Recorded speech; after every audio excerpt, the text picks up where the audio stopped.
The orbital station hummed with the chaotic energy of post-battle triage. Positioned at the edge of Galactic Coalition-controlled space, the station served dual purposes: a frontline medical facility and a diplomatic hub where interspecies negotiations occurred in the shadow of war. Humanity had only joined the Coalition a decade ago, and relations with the Valdari remained tentative at best. Cooperation, born of necessity against external threats, rather than genuine trust. Angel Rodriguez moved through the makeshift emergency ward with practiced efficiency. As a combat medic deployed from Earth's military forces on this peacekeeping mission, he'd seen worse, but not by much. The battle with the extrasolar terrorist faction had ended mere hours ago, and the station was now receiving hundreds of wounded Valdari civilians. "Pressure dropping to critical levels," called a nurse from one of the biobeds. "We're losing another one." Angel didn't flinch. He'd learned long ago that emotion clouded judgment in the field. Medicine was science, not magic. You applied the right treatments based on established protocols, and sometimes patients lived. Sometimes they didn't, especially when dealing with alien physiology that human medical science still barely understood. "What's the compatibility status on Valdari blood types?" he asked the station's chief medical officer, Dr. Martinez, as they worked side by side. "That's the problem," Martinez replied, her face grim beneath surgical lights. "We've got incomplete data on their blood parameters.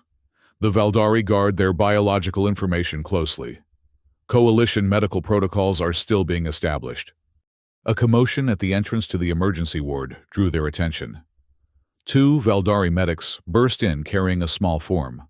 A child, maybe 8 years old by human reckoning.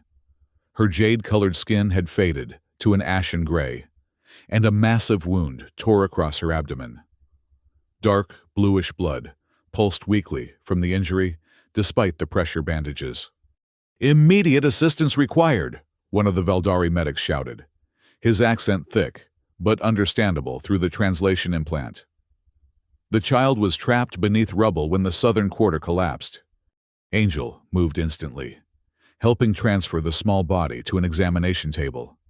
Her vitals appeared on the holographic display above, all dangerously low. The Valdari girl's eyes fluttered briefly, revealing golden irises clouded with pain before closing again. "Severe internal hemorrhaging," Martinez muttered, scanning the wound. "I need a Valdari specialist in here now."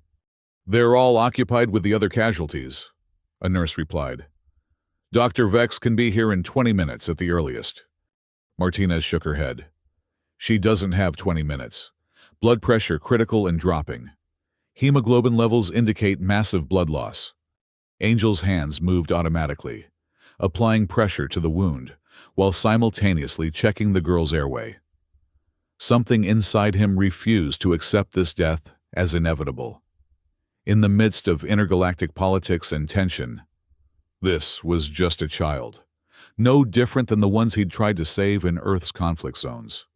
"What about a transfusion?" he asked. "Can we synthesize compatible blood?" "No time to synthesize," Martinez replied. "And we don't have stored Valdari blood of her type." A thought struck Angel, risky, potentially foolish, but the only option in a desperate moment. "I'm O-negative," he said. "Universal donor for humans." Martinez looked at him sharply. "You can't be serious. There's no data on human Valdari blood compatibility. The protein structures could be completely incompatible. You could kill her instantly." "She's dying anyway," Angel countered, already rolling up his sleeve. "We have nothing to lose and potentially everything to gain." Martinez hesitated, then nodded briskly. "Nurse, prepare for direct transfusion. Emergency protocol override." She turned to Angel. "This is completely uncharted territory. You understand the risk?" "To her or to me?" Angel asked. "Both. If her system rejects your blood violently enough, the backlash could trigger septic shock in your system too." Angel nodded. "Understood, let's do it." The procedure was quick, primitive by modern standards, but necessary given the circumstances. A direct line between Angel's arm and the Valdari child's was established. As his crimson blood flowed into her body, the room fell silent. Every medical professional watching with a mixture of scientific curiosity and dread. For several moments, nothing happened. Then the child's body convulsed once, twice. Angel felt his heart sink. They'd made a terrible mistake. But then, something extraordinary occurred. Where his blood entered her system, the child's ashen skin began to shift, a vibrant jade green spreading outward like watercolors bleeding across paper. The wound on her abdomen, impossibly, miraculously, began to close, edges drawing together before their eyes. The monitoring equipment registered stabilizing vital signs. Her heartbeat strengthened. Her breathing deepened. The room erupted in astonished murmurs. Martinez stared at the readings, disbelief evident on her face. "This shouldn't be possible," she whispered. "The cellular regeneration rate is off the charts." The Valdari medics had fallen to their knees, touching their foreheads in what appeared to be a gesture of religious significance. The human nurses exchanged glances of bewilderment. Angel felt lightheaded, partly from the blood donation, partly from the sheer improbability of what they'd just witnessed. He disconnected the transfusion line once the girl's vitals fully stabilized. "What's her name?" he asked one of the Valdari medics. "Kira," came the response. "She is Kira of Housefith." Before Angel could respond, the emergency ward doors hissed open. A tall female Valdari entered, her presence commanding immediate attention. Standing at least 6 feet tall, her jade skin luminescent under the clinical lights, she moved with the confidence of authority. Silver patterns traced elegant lines down her neck and along both arms, visible beneath her formal attire. Her copper-red hair cascaded to the middle of her back, and her deep amber eyes assessed the room with intelligent intensity. "Where is my daughter?" she demanded. The Valdari medics gestured toward Kira, still unconscious, but now stable on the biobed. The woman approached, examining the child with visible relief, softening her features.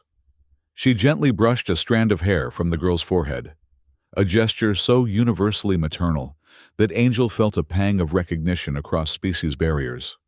Then, those amber eyes locked onto Angel, narrowing with a mixture of gratitude and suspicion. "You," she said, straightforward and direct. "You used your blood to save my child." It wasn't a question. News traveled fast in the confined spaces of the station. "Yes," Angel replied simply. "It was the only option available." The woman approached him with measured steps. Up close, Angel could see the intricate nature of the silver patterns on her skin. Not tattoos as he'd first assumed, but natural markings that seemed to shimmer subtly with her movements. "I am Lanessa, matriarch of Housefith," she announced, her tone both proud and tense. "You have saved the last pure bloodline of our house." She paused, studying him intensely. "But now, I require another price." Angel frowned, confused. "I don't understand. There's no price for medical care. It's my duty as—" "You have used your blood to save my blood," Lanessa interrupted. "By the ancient laws of Valdari, you now owe a blood debt to Housefith." The room had gone deadly silent. Even Martinez had stopped working, watching the exchange with growing concern. "What exactly are you asking?" Angel questioned, a sense of unease rising within him. Lanessa's expression remained impassive, but her eyes burned with determined purpose. "You, hero who used your blood to save my child. According to our laws, you must now provide your bloodline to House Vath to secure our future." The implication hit Angel like a physical blow. "You're demanding that I breed with you to produce offspring?"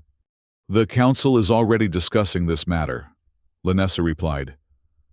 "Our species faces genetic decline. Your blood demonstrated remarkable compatibility and healing properties with our own. This is not a request. It is your obligation under the Compact of Blood."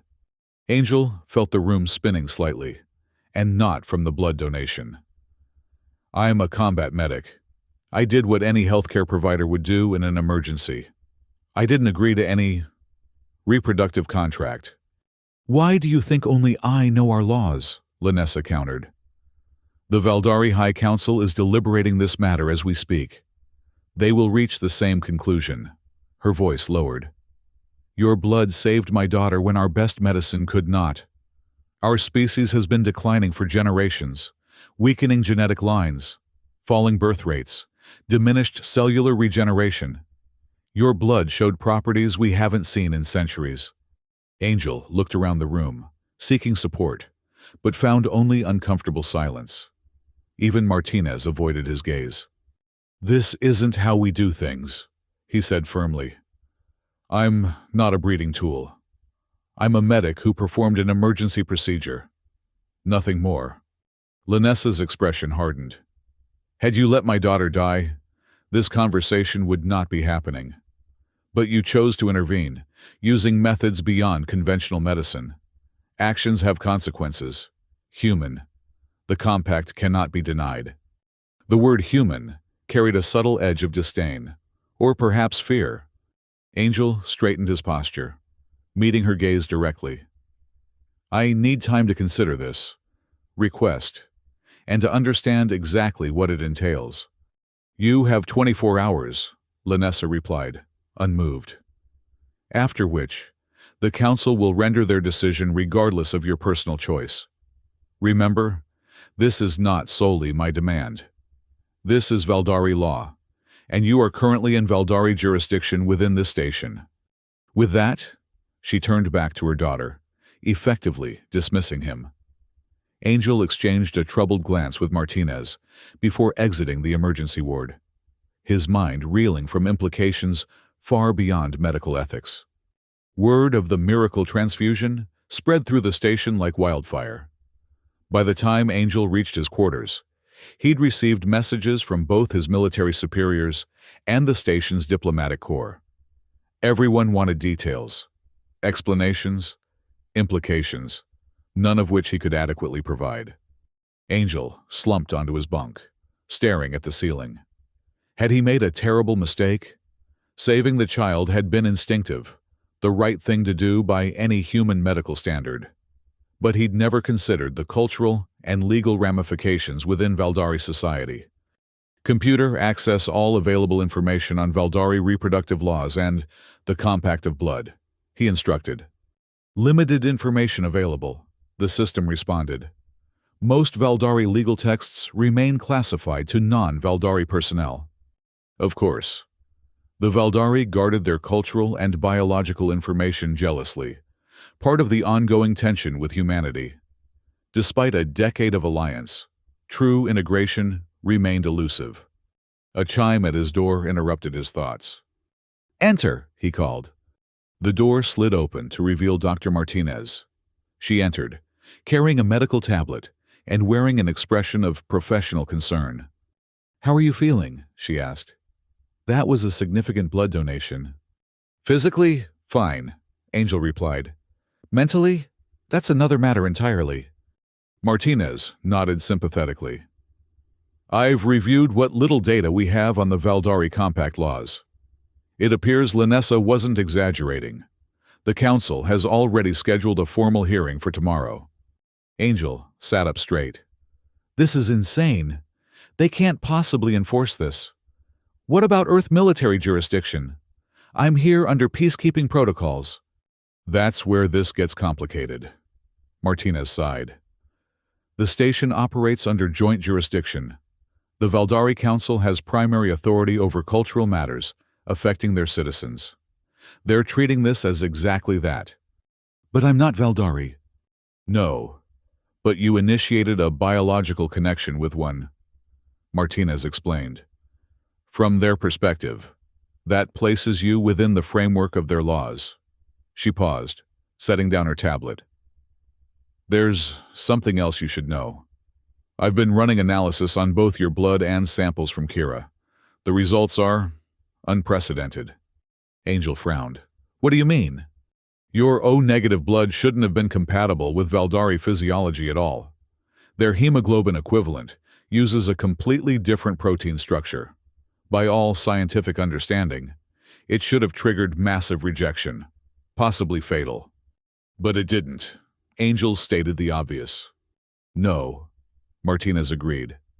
Instead, it appears your particular blood chemistry acted as a catalyst, triggering accelerated cellular regeneration in her tissues. It's unlike anything I've seen documented in either human or Valdari medical literature. Angel processed this information slowly. So, there's something unique about my blood? Possibly. Or perhaps something unique about the interaction between your specific genetic markers and Valdari physiology. Martinez's expression turned grave. Which explains why the Valdari Council is taking such interest. If they believe your genetic material could help reverse their species' decline, I'd become a commodity. Angel finished the thought. A biological resource. Martinez didn't deny it. You need to consider your options carefully. The coalition forces could attempt to assert jurisdiction, but that would create a diplomatic incident at a time when alliance with the Valdari is strategically vital. Angel ran a hand through his hair. What would you do? Martinez hesitated. Honestly, I'd try to negotiate terms. Set conditions that protect your rights while acknowledging their cultural framework.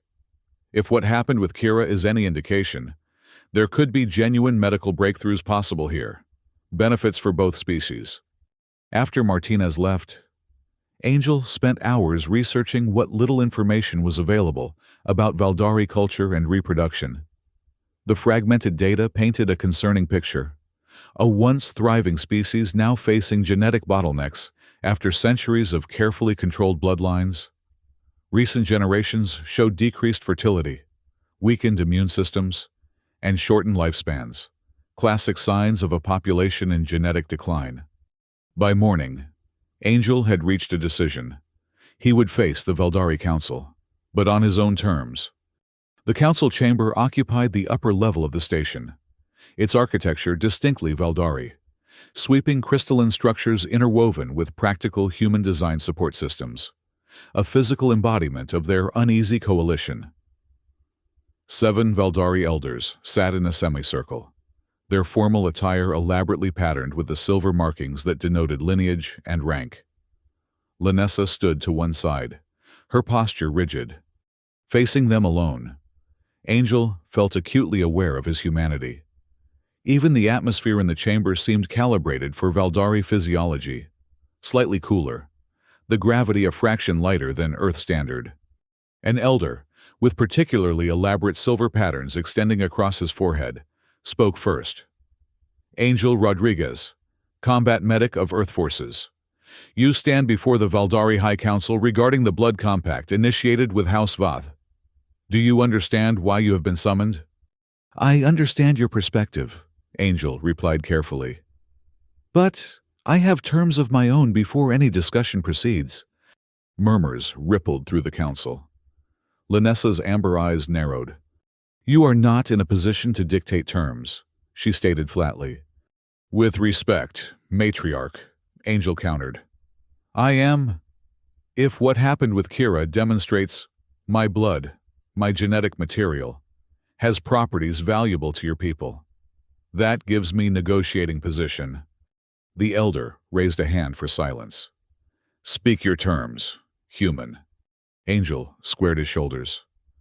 First, mutual respect. Any agreement must acknowledge equal status between parties, with no coercion. The council members exchanged glances, but did not interrupt. Second, transparency and honesty. All genetic, medical, and psychological processes must be bilaterally monitored and fully disclosed to both parties. Several council members nodded slightly, a promising sign. Third, a defined time limit.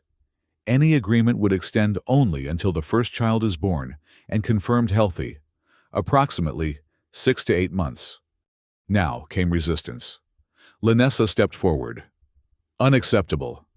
The compact traditionally extends until a minimum of 3 offspring are produced, ensuring genetic diversity. That's my final offer, Angel stated firmly. 1 child. with the option to renegotiate afterward based on mutual consent. The council deliberated among themselves in rapid Veldari, their translation devices deactivated, clearly intentional. Angel waited, outwardly calm despite his racing heart. Finally, the lead elder addressed him again. Your terms show wisdom unusual for your species. We will accept these conditions, with additional provisions. You will be granted diplomatic status as liaison between humanity and Veldari. You will receive comprehensive information about Veldari genetics to understand the lineage you are contributing to, and you will not face ethical charges from your own military command. Angel hadn't expected that last concession. You've already secured that agreement. The coalition values this alliance, the elder replied simply. Arrangements have been made. Angel looked at Lanessa, whose expression remained unreadable. And the matriarch? Does she accept these terms? Lanessa inclined her head slightly. I accept for the sake of Housefeth and all Veldari. The compact will proceed. The formalization of the agreement happened swiftly. Angel was relocated to private quarters in the Veldari section of the station, larger and more comfortable than his military-assigned room, but distinctly alien in design. Crystalline structures lined the walls, emitting a soft bioluminescent glow in shades of blue and green. The environmental settings adjusted automatically to a compromise between human and Veldari preferences. Over the following days, Angel received a steady stream of information, cultural briefings, genetic data, medical protocols. A Veldari psychiatrist named Dr. Vex was assigned to guide him through the cultural expectations. The compact is not merely reproductive, Dr. Vex explained during their first session. His elongated features and silver-traced green skin marked him as Veldari, but his manner was more relaxed than most Angel had encountered. It is a spiritual and biological bond dating back to our earliest civilization. It still feels like reproductive coercion to me, Angel replied honestly. Dr. Vex steepled his long fingers. An understandable human perspective, but consider. Your blood demonstrated healing properties beyond anything in our medical science. The Council believes this indicates a deeper compatibility, perhaps even the key to reversing our genetic decline. Why not just study my blood? Why insist on offspring? Because Veldari genetics are complex. Our species evolved with certain psychic capacities, telepathic connections that strengthened our society. These abilities have diminished over generations as our bloodlines weakened. We believe full genetic integration through natural reproduction offers the best chance of revitalizing these traits. Angel frowned. Telepathy? That wasn't in any of the briefing materials I received when deploying to the station. Of course not, Dr. Vex replied with a slight smile. We guard our biological capabilities as carefully as your military guards its weapon specifications. Meanwhile, tensions throughout the station increased as rumors spread. Angel found himself the subject of intense scrutiny from both Veldari and humans. Some viewed him with reverence, others with suspicion or outright hostility. Colonel Hayes, his direct superior, summoned him to a private communication channel. Rodriguez, what the hell have you gotten yourself into? The colonel demanded, his holographic projection flickering slightly with the distance of transmission. 1 minute you're a combat medic. The next you're entangled in some alien breeding program? Sir, the situation evolved rapidly, Angel replied. The transfusion was an emergency medical decision that saved a child's life. And now the Veldari Council is using it to extract genetic material from Earth military personnel. Do you have any idea how this looks politically? With respect, sir, the agreement includes diplomatic safeguards. This could improve human-Veldari relations at a critical time. Hayes scowled. Or it could compromise Earth security if they gain biological insights into human physiology. You're walking a dangerous line. Rodriguez. I'm aware of the risks, sir, but I believe this is the right course of action.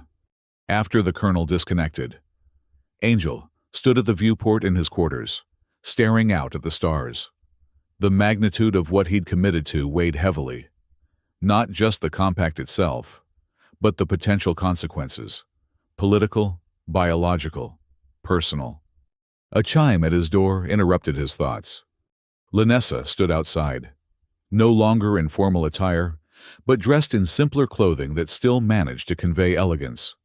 Without the ceremonial context, Angel was struck again by her commanding presence.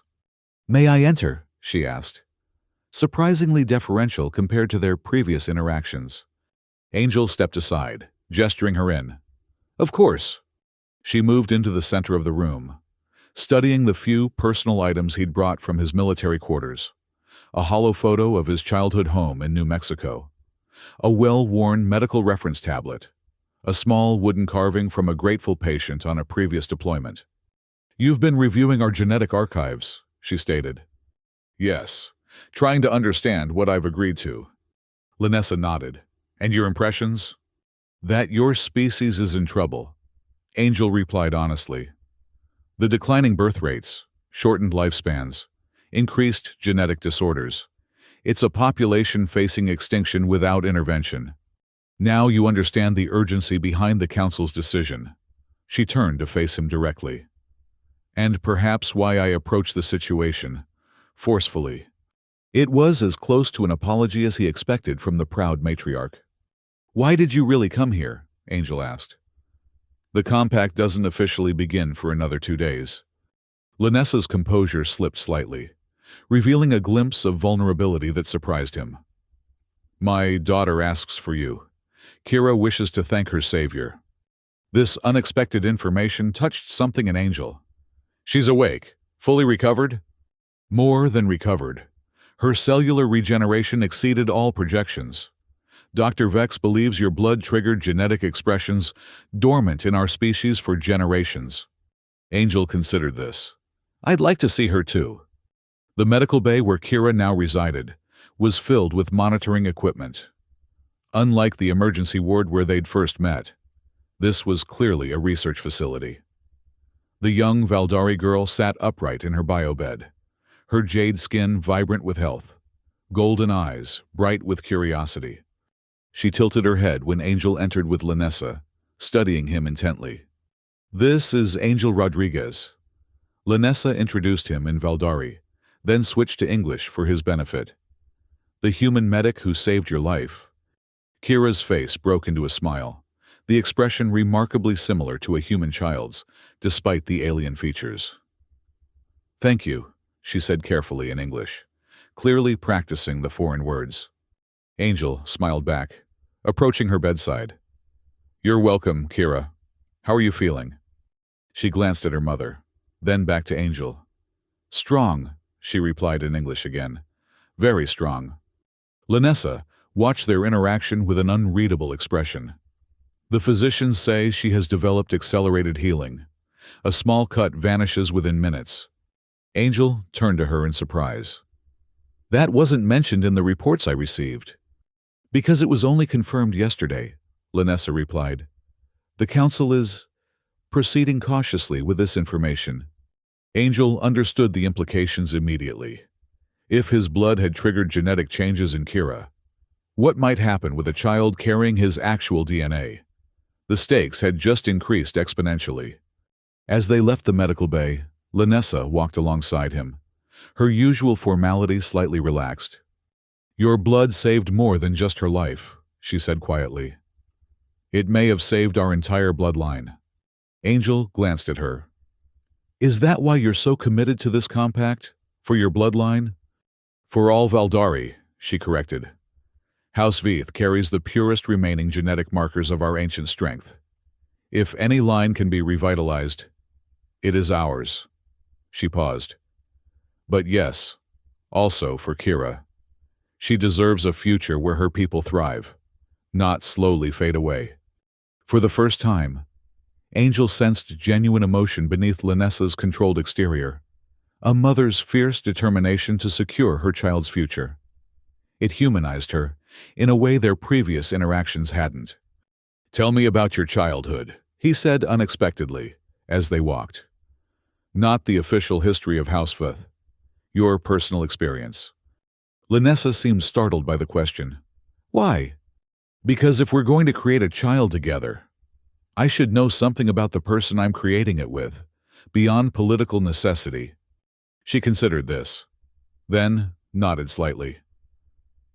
A fair request, though there is little to tell that would interest you.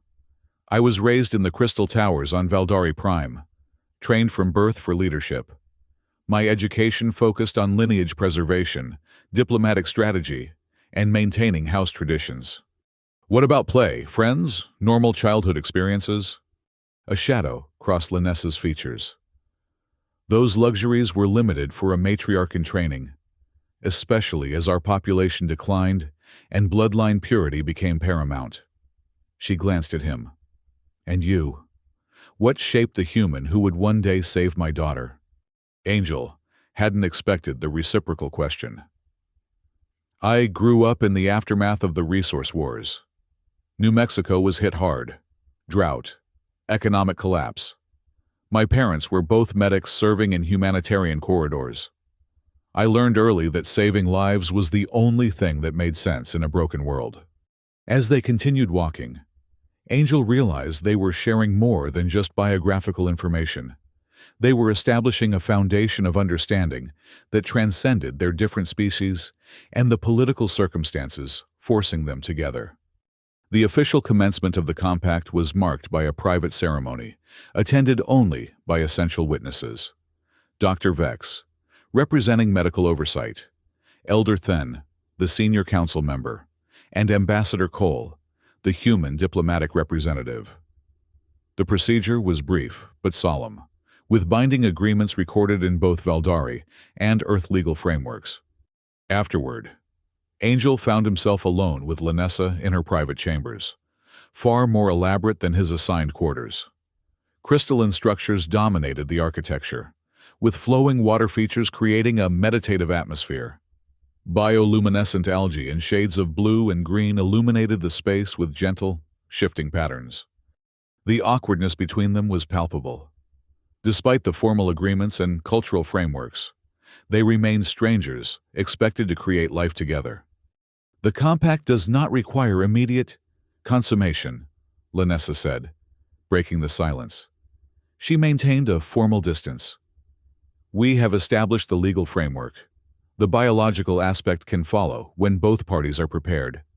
Angel appreciated her consideration, unexpected after her initial forceful approach. Thank you, but delaying won't make this situation any less complicated. Linessa moved to a crystalline basin, activating a flow of water with a gesture. In traditional compacts, a ritual cleansing precedes union. Would you prefer to observe our customs, or proceed in a manner more comfortable for humans? The question revealed a surprising sensitivity. I'd like to understand your customs, Angel replied. If we're creating a child who will bridge our species, we should honor both traditions. This answer seemed to please her. Linessa guided him through a simplified version of the Valdari ritual, a ceremonial washing of hands and face, with water infused with mineral extracts that left his skin tingling pleasantly. She explained that traditionally, this symbolized the purification of genetic intention, entering the reproductive act with conscious purpose, rather than mere physical desire. As the ritual concluded, the lighting in the chamber dimmed automatically, the bioluminescent patterns intensifying to compensate. The effect was hypnotic, creating an atmosphere both alien and intimately comfortable. When they finally came together, Angel was surprised by the naturalness of it. Despite their physiological differences, their bodies proved remarkably compatible. Linessa's initial reserve gradually dissolved, revealing unexpected warmth beneath her formal exterior. And then something extraordinary happened. At the moment of deepest connection, Angel experienced a sudden flash of sensory input that wasn't his own, a brief, disorienting glimpse of memories not belonging to him. Crystal towers rising against a red-tinged sky, 3 suns casting multiple shadows across silver-leafed forests. an ocean gleaming with metallic reflections under alien constellations. Home, but not his home. Valdari Prime, seen through Linessa's eyes. Simultaneously, Linessa gasped, her amber eyes widening in shock. She stared at Angel with an expression of disbelief. "You felt it?" he whispered. She nodded slowly. "Telepathic resonance. But that's impossible. Such connections have been lost to our kind for generations." Her voice trembled slightly. "I saw Earth, deserts and mountains under a single sun? And I saw Valdari Prime," Angel confirmed. "Your homeworld." They lay together in stunned silence, processing the implications. The genetic compatibility Dr. Vex had theorized went beyond physical traits. It had somehow awakened dormant psychic connections within Linessa. "This changes everything," she finally said. "The council must be informed." "Wait," Angel cautioned. "Let's understand what happened first, before turning this into another political situation." Linessa studied him for a long moment, then nodded. "You're right. This is personal, sacred." She reached out, tracing the contour of his face with genuine wonder. "What are you, Angel Rodriguez, that your blood can awaken what we thought lost forever?" When Angel awoke the next morning, Linessa was already up, standing by the viewport overlooking the station's exterior. Something about her posture seemed different, more energetic, almost luminescent. The silver patterns along her neck and arms appeared to shimmer with subtle light, not just reflecting the ambient illumination, but generating their own faint glow. "Linessa?" he questioned, rising from the bed. "Are you all right?" She turned to him, her amber eyes unusually bright. "More than all right. I feel alive in ways I haven't experienced before." She extended her arm, showing him the silver patterning. "These markings are biologically active indicators in Valdari physiology. They haven't glowed like this in my lifetime. It's a trait described only in historical texts." Angel approached, examining the phenomenon with both personal and medical interest. "Could it be related to what happened between us? The telepathic connection?" "It must be," she confirmed. "And there's more. Watch." She picked up a crystalline ornament from a nearby table, deliberately dropped it. As it shattered on the floor, she calmly extended her hand. A small cut appeared where a shard had struck her, and then, before Angel's eyes, the wound sealed itself completely within seconds. "Accelerated healing," he breathed, "like Kira showed after the transfusion. But more pronounced," Linessa added. "And my sensory perception has intensified. I can hear conversations 3 chambers away. I can see spectrum ranges that were previously invisible to me." Angel felt both awe and concern. "We need to get you to medical for evaluation." "No," she said firmly. "Not yet. The political implications would be too immediate, too disruptive. I need time to understand what's happening to me." She approached him, taking his hands. "And what might be happening to you?" Angel hadn't considered that. "Me? I don't feel any different." "Are you certain? No changes in perception, sensitivity, awareness?" He started to shake his head, then paused. Now that she mentioned it, he had experienced unusually vivid dreams during the night, fragments of Valdari landscapes and histories he couldn't possibly know. And there was a peculiar awareness of Linessa's emotional state that seemed to transcend normal human intuition. "Maybe some changes," he admitted. "Nothing as dramatic as yours." Linessa nodded thoughtfully. "The effects appear stronger in Valdari physiology, reactivating dormant genetic expressions rather than creating new ones. But there's clearly bidirectional influence." Over the following days, they kept these developments private, documenting changes while avoiding official scrutiny. Linessa's enhanced abilities continued to develop, improved regeneration, heightened senses, and most significantly, growing telepathic sensitivity. She could increasingly sense emotional states of nearby Valdari, particularly those of her own bloodline. Angel experienced subtler changes. Occasional flashes of Valdari memories, not his own. Increased intuitive understanding of their language and customs, and a constant, low-level awareness of Linessa's presence, like a warm pressure at the back of his mind. They might have maintained this privacy longer, if not for the station's surveillance systems. Dr. Vex appeared at Linessa's chambers, unannounced. His expression, a mixture of scientific excitement and political concern. The medical monitoring systems registered anomalous biometric readings from both of you, he stated, without preamble. Why wasn't this reported immediately? Linessa drew herself up with matriarchal authority. Because we required time to understand the implications before facing council oversight. Dr. Vex entered, closing the door behind him.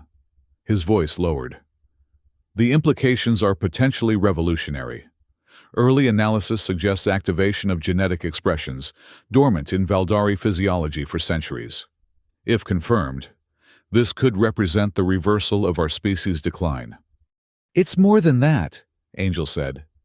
There's a telepathic component, a mental connection that formed during our union. Dr. Vex's eyes widened. Genuine telepathy? Not just empathic resonance?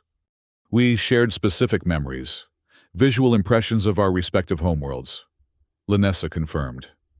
And the connection persists, growing stronger daily. The Valdari physician began pacing, his scientific excitement overwhelming political caution. This aligns with ancient accounts of our species' abilities, the awakening that preceded our golden age of expansion. If your union has somehow triggered genetic reactivation. He stopped suddenly, turning to them. The council must be informed, but carefully. This information could destabilize our entire political structure. How so? Angel asked. Our social hierarchy is built on bloodline purity, Dr. Vex explained. The high houses maintain power, partly because they carry the strongest genetic markers of our ancestral abilities, even if those abilities have been dormant for generations. If interspecies union with humans could reawaken those traits more effectively than carefully managed Valdari bloodlines, it undermines the entire basis of their authority, Angel concluded. Precisely, Dr. Vex confirmed. Conservative factions will see this as a threat, proof that Valdari purity is being contaminated by human genetics. Progressive factions will see it as salvation, evidence that genetic diversity is the path to revival. Linessa's expression hardened with resolve. Then we proceed with caution, but we do proceed. House Vythe has always prioritized Valdari survival above political considerations. News spread despite their attempts at discretion. Within days, the station buzzed with rumors about Linessa's transformation and the unprecedented genetic compatibility between her and Angel. Coalition medical staff reported similar but milder changes in Kira, enhanced healing, sharpened senses, though no telepathic abilities yet. More alarming were reports of subtle changes in Valdari, who had spent significant time near Angel and Linessa. Several House VTH attendants displayed increased neural activity and minor regenerative improvements. The effect appeared proximity-based, as if their genetic expression was being subtly influenced by exposure. The station's political climate rapidly polarized. Conservative Valdari factions proclaimed Angel a contaminant, diluting Valdari purity. Human military officers, including Colonel Hayes, expressed concerns that Angel had been compromised by alien influence. Progressive Valdari and coalition leadership, meanwhile, saw tremendous potential in the developing situation. Angel found himself increasingly isolated, caught between worlds, no longer fully accepted by his human colleagues, yet not truly integrated into Valdari society. Only with Linessa did he feel genuinely understood. Their growing telepathic bond, creating a private sanctuary amid the political storm. They fear what they don't understand, Linessa told him during a rare moment of privacy. They stood in her chambers, watching the stars through the viewport. It has always been this way, for both our species. Understanding requires time we may not have, Angel replied. The military command is considering recalling me to Earth for evaluation. They're framing it as medical concern, but it's clearly political. Linessa's expression darkened. The Council would never permit it. You are bound by the compact. Treaties can be overridden for security concerns. He turned to face her directly. Linessa, we need to consider the possibility that they'll try to separate us before we fully understand what's happening. She placed a hand on her abdomen, a gesture that caught Angel's attention immediately. You're pregnant, he stated, the realization dawning through their telepathic connection before she confirmed it aloud. Yes, she acknowledged. Confirmed this morning. The gestation appears accelerated, another unexpected effect of our genetic compatibility. The news changed everything. No longer a theoretical future. Their child was now a biological reality, one that both complicated and clarified their situation. How long? Angel asked. Valdari pregnancy typically spans 12 Earth months, she explained. But, based on current developmental markers, Dr. Vex estimates 6 to 7 months for our child. The hybrid genetics appear to favor rapid development. Angel placed his hand gently over hers. Through their connection, he sensed the faint, fluttering presence of new life, too early for physical movement, but somehow perceptible to their linked consciousness. Boy or girl? He asked softly.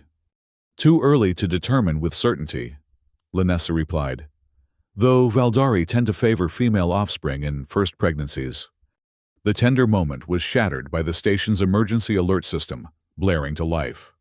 Red warning lights pulsed through the chamber as a computerized voice announced, Security breach in Sector 7. All personnel implement lockdown protocols. This is not a drill. Angel immediately moved toward the door. That's the central hub sector. We need to... The door burst open before he reached it. 3 armed Valdari security officers entered, weapons raised. Behind them stood a human officer Angel recognized from Colonel Hayes' security detail. Angel Rodriguez, the human officer stated formally. By order of Earth Command, you are to be extracted from this station immediately for medical quarantine and security debriefing. Simultaneously, the lead Valdari officer addressed Linessa. Matriarch, by order of Elder Council Conservative Faction, you are to be placed in protective isolation until the genetic anomalies can be properly evaluated. Angel and Linessa exchanged a glance, their telepathic connection flaring with shared understanding. This was no coincidence. It was a coordinated effort by conservative elements from both species. I refuse, Linessa stated flatly, her silver markings beginning to pulse with light. By compact law, separation cannot be enforced during early gestation. Circumstances have changed, the Valdari officer replied. Reports indicate contamination spreading beyond the initial subjects. The Council requires containment. Angel assessed their options rapidly. 4 armed officers, likely more in the corridor. Direct resistance would be futile and potentially harmful to Linessa's pregnancy. We'll comply under protest, he stated, making brief eye contact with Linessa to convey his intent through their connection. But we require medical supervision during transport, given the matriarch's condition. The officers seemed momentarily confused by their compliance, having clearly expected resistance. The human officer nodded. Dr. Vex has been notified. He'll meet us at the extraction point. As they were escorted through the station corridors, Angel maintained silent, telepathic communication with Linessa. They're separating us to study the effects in isolation. We need to delay until we can contact sympathetic council members. Elder Thine supports our union, Linessa replied mentally. If we can reach him before they complete the extraction. Their mental strategizing was interrupted when they rounded a corner to find the corridor blocked by an unexpected sight. Kira, standing with several Valdari civilians. The young girl's eyes widened at the sight of her mother under guard. "Mother," she called out, confusion evident in her voice. The guards tensed, weapons shifting slightly. "Clear the corridor," the Valdari officer ordered. "This is a security operation." Instead of complying, Kira stepped forward. "Why are they taking you? What's happening?" Linessa's composure slipped at the sight of her daughter. "Kira, return to your quarters immediately. This is not your concern." "But it is her concern," came a new voice from behind the civilian group. Dr. Vex stepped forward, his expression grave. "It concerns all Valdari. What happens here today determines our species' future." The situation escalated rapidly as more Valdari gathered, drawn by the commotion. Angel could sense the shifting dynamics, the security officers increasingly uncomfortable with the growing crowd, the potential for violence rising. Then, without warning, alarms blared again, but different from the earlier security alert. These carried the distinct pattern of the station's breach warning. "Attack alert! Unidentified vessels approaching! All personnel to battle stations! This is not a drill!" The timing couldn't have been coincidental. Through the telepathic connection, Angel sensed Linessa's sudden understanding. This is deliberate, a coordinated effort to extract us during the confusion of an attack. The security team's communications devices activated simultaneously. After listening to the incoming message, the human officer cursed under his breath. "Change of plans. All non-essential personnel to emergency shelters. We proceed with extraction immediately." As they were hurried forward, the station rocked with the first impact. The lighting flickered, then stabilized on emergency power. Angel's combat training kicked in, assessing threats and opportunities with practiced efficiency. The second impact hit as they reached a junction between sectors.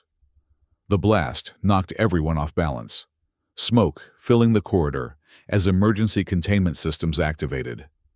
In the momentary confusion, Angel seized his chance, grabbing Linessa's arm and pulling her down an adjacent corridor while the guards were disoriented. "This way," he urged, guiding her toward the medical sector, where he knew the layout intimately.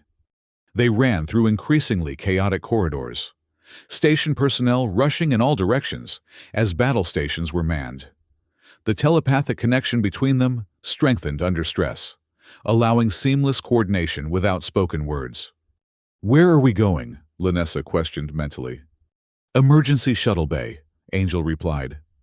"If both factions are determined to separate us, staying on the station isn't an option." They reached the medical sector, where Angel quickly accessed a supply cabinet with his medic authorization. He gathered emergency supplies while Linessa stood guard.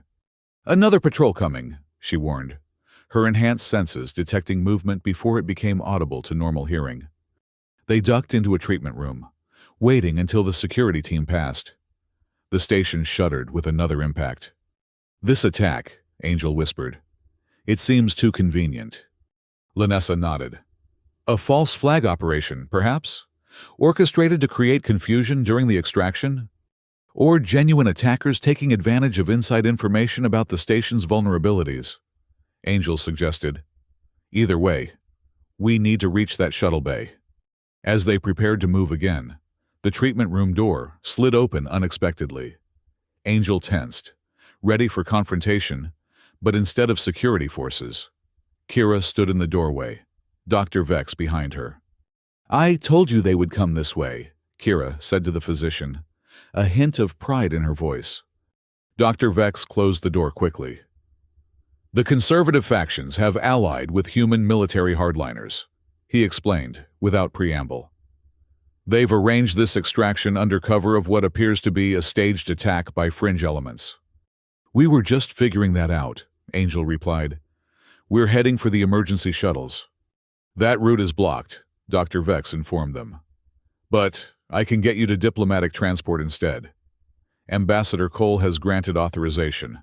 Not all humans support this operation." Linessa knelt before her daughter. "Kira, you need to return to the shelters. It's not safe." "No," the child replied with surprising firmness. I stay with you. I can help. She touched her mother's hand, and something passed between them, a flicker of telepathic connection that surprised even Lanessa. She's developing the ability, too, Dr. Vex confirmed. Faster than expected. Your proximity accelerates the genetic expression. They had no time to marvel at this development. With Dr. Vex guiding them through service corridors, and Kira's surprisingly useful telepathic awareness, warning of approaching patrols, they made their way toward the diplomatic sector. The station continued to sustain damage, though Angel noted the attacks seemed precisely targeted. Communications arrays, sensor systems, security checkpoints, rather than critical life support. Whoever was attacking knew exactly what they wanted to disable without causing catastrophic damage. They had nearly reached the diplomatic docking bay when disaster struck. Rounding a final corner, they encountered not the expected diplomatic security, but a mixed team of human and Valdari forces. The same extraction team they'd initially escaped, now reinforced. "Stand down immediately," the human officer commanded, weapon raised. "This is your final warning." Before anyone could respond, the corridor exploded with weapons fire, but not from the extraction team. From behind them, a group of masked attackers had appeared, firing indiscriminately at both Angel's group and the security forces. Chaos erupted. Angel instinctively pulled Lanessa and Kira behind a structural support, while Dr. Vex took cover nearby. The security team returned fire, caught in a crossfire. "Extremists!" Dr. Vex shouted over the noise. "Valdari purists opposed to genetic contamination. They must have infiltrated during the attack confusion." Angel assessed the situation grimly. They were trapped between two hostile forces, the official extraction team and these new extremist attackers. The crossfire made any movement potentially fatal. A stray energy blast struck near their position, showering them with debris. Angel felt Lanessa's alarm spike through their connection as she shielded Kira with her body. Then he sensed something else, a sharp, burning pain that wasn't his own. Lanessa had been hit, a glancing shot to her shoulder that burned through her outer garment and seared the jade skin beneath. "Lanessa!" he exclaimed, immediately shifting to combat medic mode.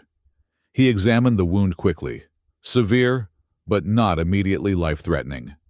However, for a pregnant Valdari, making a split-second decision.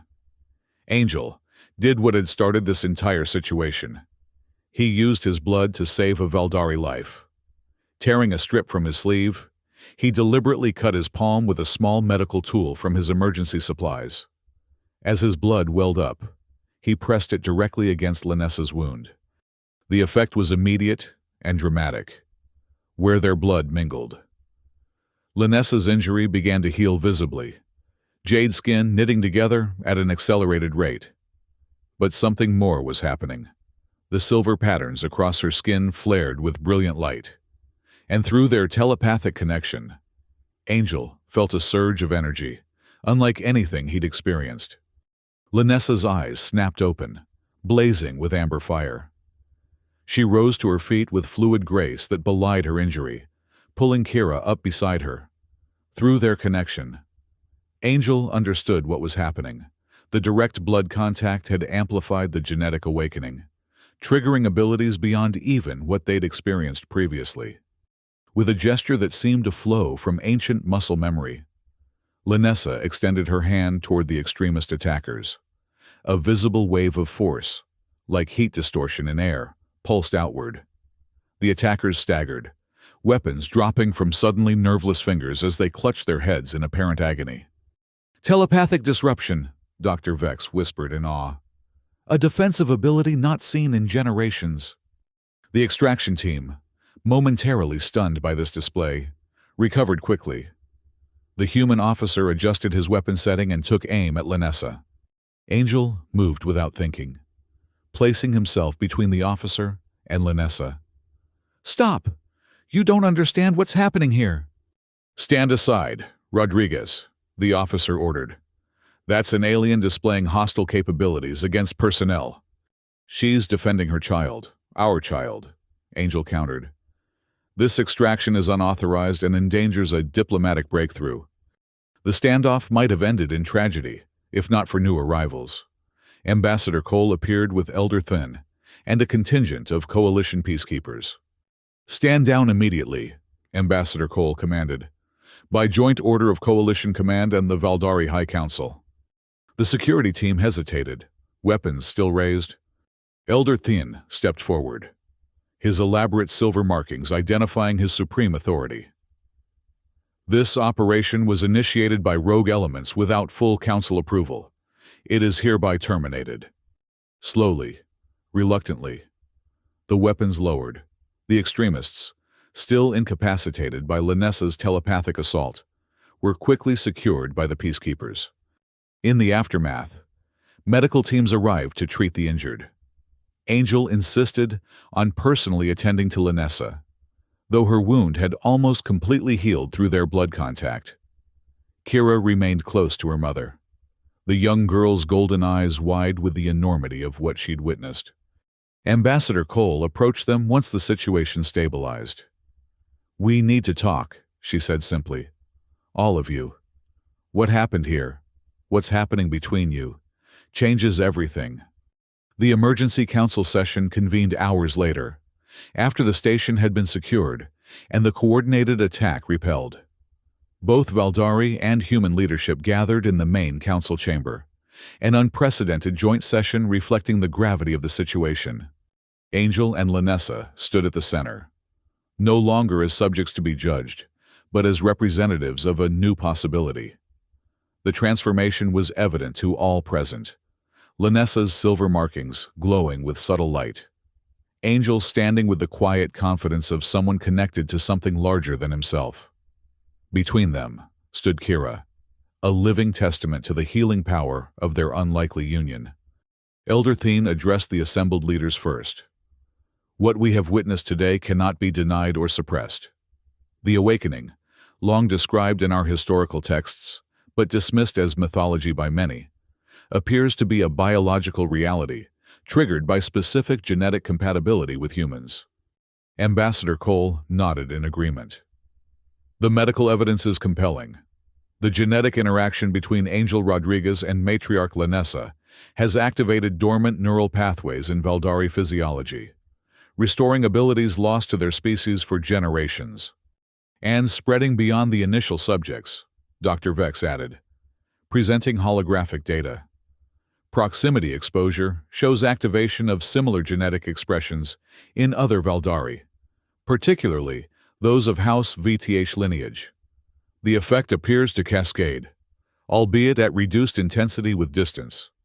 The conservative Valdari faction, led by an elder with elaborate but dull silver markings, objected forcefully. "This represents contamination of our pure bloodlines. Centuries of careful genetic management undone by hasty experimentation." "What you call contamination," Lanessa countered, her voice carrying new authority, "our ancestors would recognize as salvation. The genetic isolation you've championed has brought us to the brink of extinction. Today's events prove there is another path." Colonel Hayes, representing Earth military interests, raised his own concerns. "We cannot ignore the security implications. If this awakening spreads, we're looking at an allied species suddenly developing telepathic abilities that could compromise Earth security." "Or enhance it," Angel suggested, speaking for the first time. "What happened today demonstrates both the healing potential and defensive applications of these abilities. Imagine Valdari human medical teams combining our technologies with their regenerative capabilities. Consider joint security operations, enhanced by telepathic coordination." The debate continued for hours, arguments and counter-arguments flying across the chamber. Throughout it all, Angel maintained his telepathic connection with Lanessa, their shared consciousness providing a foundation of calm amid the political storm. Finally, Elder Thin called for silence. "We stand at a crossroads of history, not just Valdari history, but the history of our alliance. The evidence before us suggests that genetic exchange between our species offers a path to revitalize abilities we thought lost forever. The conservative path leads to genetic stability but continued decline. The progressive path carries uncertainty but potential renaissance. He turned to Angel and Lanessa. The child you carry represents more than a diplomatic arrangement. It represents a future where Valdari and humans might achieve together what neither could alone. After further deliberation, the Joint Council reached its decision. The Valdari High Council formally recognized the awakening as legitimate genetic evolution rather than contamination, encouraging other compatible pairs to consider similar unions. Earth Command, while maintaining some security protocols, acknowledged Angel's new status as genetic liaison between humanity and Valdari. Most importantly, the existing compact between Angel and Lanessa received official sanction at the highest levels, with guarantees of protection and support throughout the pregnancy and beyond. 3 months later, Valdari Prime gleamed under its triple suns. The ancient crystal cities, once dulled by centuries of decline, now shimmered with renewed purpose. Hybrid architecture combining Valdari, crystalline structures with human-inspired steel modules reflected the beginning of cultural integration. Throughout Valdari society, the effects of the awakening spread gradually but unmistakably. Those with genetic markers similar to House Vythe showed the most dramatic changes. Silver markings beginning to glow, telepathic abilities emerging, accelerated neural regeneration. But even those of distant bloodlines exhibited subtle improvements in health and sensory perception. In the Central Medical Palace, Angel and Lanessa had established both home and research center. Teams of Valdari and human scientists worked cooperatively to understand and enhance the genetic renaissance, while diplomatic delegations regularly visited to observe this living example of successful integration. Angel stood on the balcony overlooking the capital city, still adjusting to the unfamiliar rhythms of a world with 3 suns. Behind him, Lanessa conducted a telepathic training session with Kira, whose abilities had blossomed remarkably in the months since the station incident.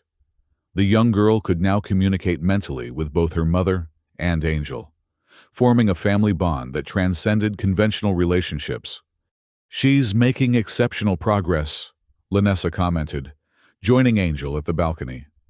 Her pregnancy was now visibly advanced, the accelerated gestation proceeding smoothly. The silver markings on her skin flowed down to encircle her swollen abdomen, glowing with particular intensity over the developing child. "I felt the baby's consciousness touch mine this morning," Angel replied.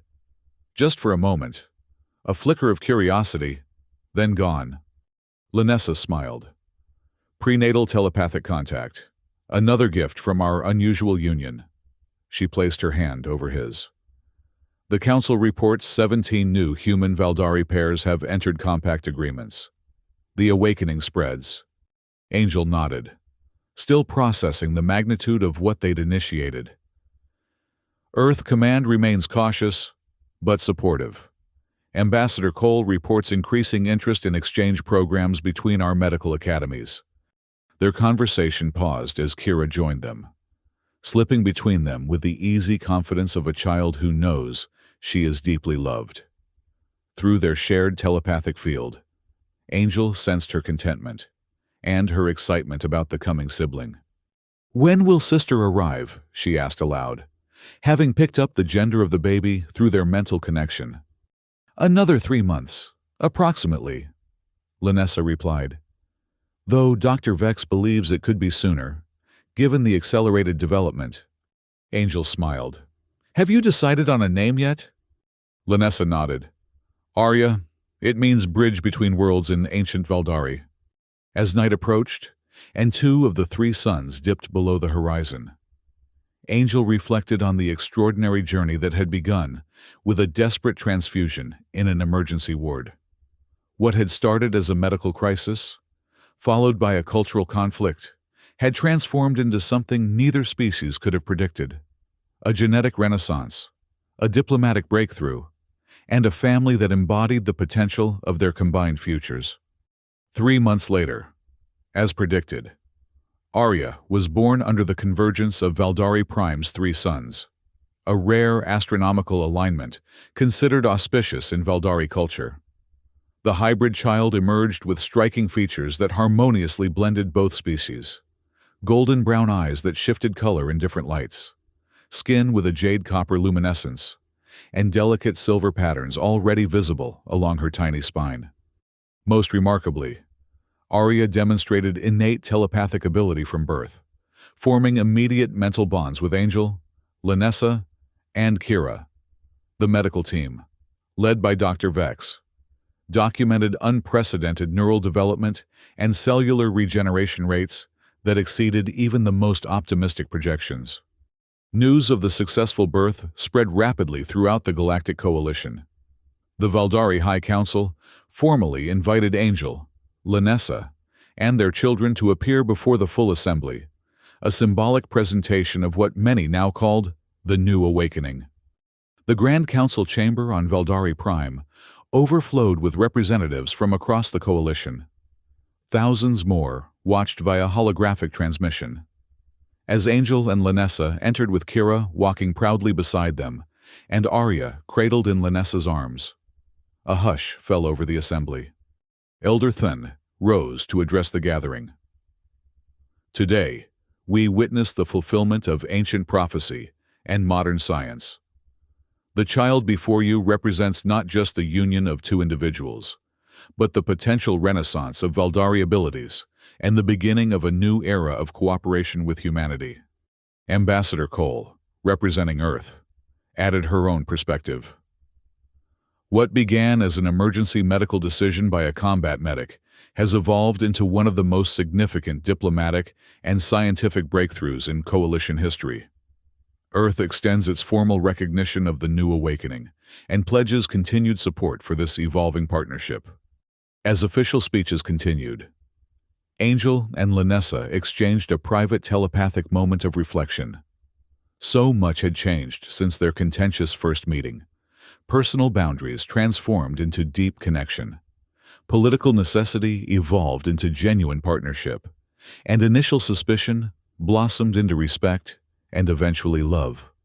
That evening, they stood together in the Crystal Palace Observatory, Arya sleeping peacefully in a cradle, designed with elements from both cultures. Through the vast crystalline viewport, Earth and Valdari Prime were visible simultaneously, aligned in a rare astronomical conjunction: the blue-green shimmer of humanity's homeworld and the triple sun-illuminated landscape of the Valdari realm existing in visual harmony. Kira pointed excitedly at the spectacle. "Look, both homes together!" Angel smiled, drawing Lanessa closer. "Both parts of who Arya is and who we've all become." As if responding to her name, the infant stirred, her eyes opening. A soft laugh bubbled from her tiny lips, echoing through the chamber with surprising resonance. Through their telepathic connection, Angel and Lanessa sensed not just infant happiness, but something deeper, a consciousness already aware of its unique place between worlds, a bridge connecting previously separate evolutionary paths. That laugh, innocent yet somehow ancient, symbolized everything their unlikely union had created: hope for a declining species, new understanding between civilizations, and the promise that differences once considered insurmountable could become the very foundation of previously unimagined strength. Outside, the three suns of Valdari Prime cast multiple shadows behind them as Earth gleamed in the distance, separate worlds connected by the most fundamental bond in the universe: family, born of necessity but sustained by choice, transcending biology to forge a future limited only by their combined imagination.